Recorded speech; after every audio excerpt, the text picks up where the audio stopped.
Hududiy soliq inspeksiyalarida zamonaviy va samarali mahallabay ishlash tizimi joriy etilgan.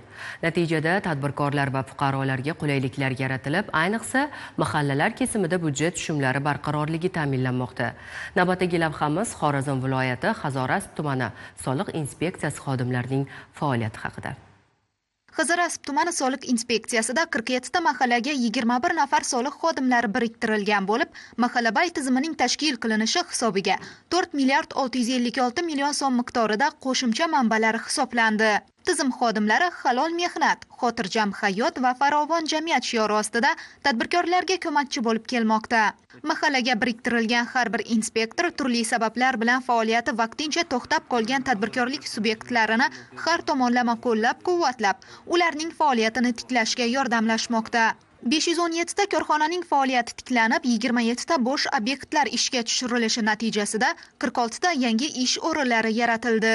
Mahalla soliq inspektori shu joyga chiqqan holda tadbirkor bilan bevosita bog'langan holda uning xato va kamchiliklarini shu o'zida bartaraf qilish, soliqchi tarafdan ko'mak kerak bo'lsa, soliqchi ko'makchi tamoyil asosida ishlar olib bormoqda. Mahallabay tizimining yaratilishi natijasida jismoniy shaxslarning turar joy obyektlari bo'yicha 23 milliard 70 million so'm miqdoridagi mahalliy soliqlar undirildi. Natijada mahalla byudjetiga yig'ilgan summaning 10%, ya'ni 2 milliard 307 million so'mdan ortiq mablag'lar mahalla infrastrukturasini rivojlantirishga yo'naltirildi.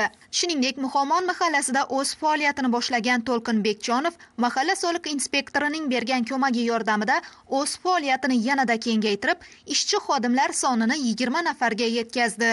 Bugun mohir tikuvchilik kasbini o'rgangan ustozlar, shogirdlar ham tayyorlamoqda. 5 yildan beri uyda o'tirardik, ish yo'qlikdan.